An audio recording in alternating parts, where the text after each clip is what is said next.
મારું નામ મુકેશભાઈ જીવરાજભાઈ વાડોલિયા, રાજકોટ કાલાવા રોડ ઉપર 30 વર્ષથી આ માટી કામાડે સંકળાયેલા છે. અને એમાંય અમારે આ શ્રાવણ મહિનો રજા હોય પછી આ નવરાત્રિની ગરબાથી મુહૂર્ત અમે ચાક ઉપર ચાલુ કરી. એમાંય અમે દર વર્ષે કાચા જ ગરબા બનાવી છીએ.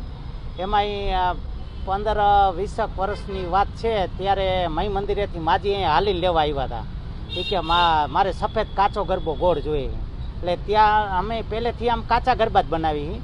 અને અત્યારે સમય પ્રમાણે પછી એમાં કલર, સ્ટોન, એવા વર્ક, અલગ અલગ ઘાટ, અલગ અલગ કાણા ને એ રીતનું જે રીતનું ગ્રાહક માગે એ રીતનું આપી. એમાં આ વર્ષે ખાસ તો અમે દુર્ગા ગરબો બનાવ્યો છે.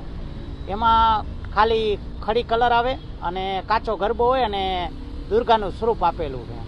એમાં એક મારા મિત્ર છે ને ખાસ મુંજકાથી મધુભાઈ, એને આ કામ ચાલુ કર્યું છે. અને દરેક રિટેલ, હોલસેલ એવી રીતે અમે આપી. ઇકો ફ્રેન્ડલી જ કાચો ગરબો દુર્ગાનો એ આપણે ઘરે વિસર્જન થઈ શકે અને ગણેશના કેમ આપણે માટીના ગણેશ બનાવી ઘરે, એ રીતની આ ગરબો અહીંયા ચાક ઉપર બનાવી અમે.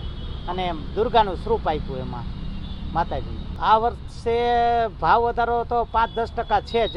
અને એનું કારણ કે ગયા વર્ષે 30, 35, 40 એ રીતના ભાવ હતા. 5-10 રૂપિયા વધઘટ છે. પછી 200, 250, 500 લગીને હેવી ગરબા આવે છે, સ્ટોનવાળા, ટોઈ, પછી લાઇટવાળા, પછી સીંઢવાણી સાથે એ રીતના. ખાસ સ્કૂલમાં અમુક સ્કૂલમાં ઓર્ડર એવા આવે છે કે આપણે ગરબા અમને નાના મોટી સાઇઝમાં આપો અને અમુક કલરમાં આપો. એટલે મેં એવો વિચાર કર્યો કે 9 કલર ને 9 સાઇઝ ગરબા બનાવી. 9 રંગી ગરબા કહેવાય અને 9 ગ્રહની ઉપરથી 9 કલર ને 9 સાઇઝ ગરબા.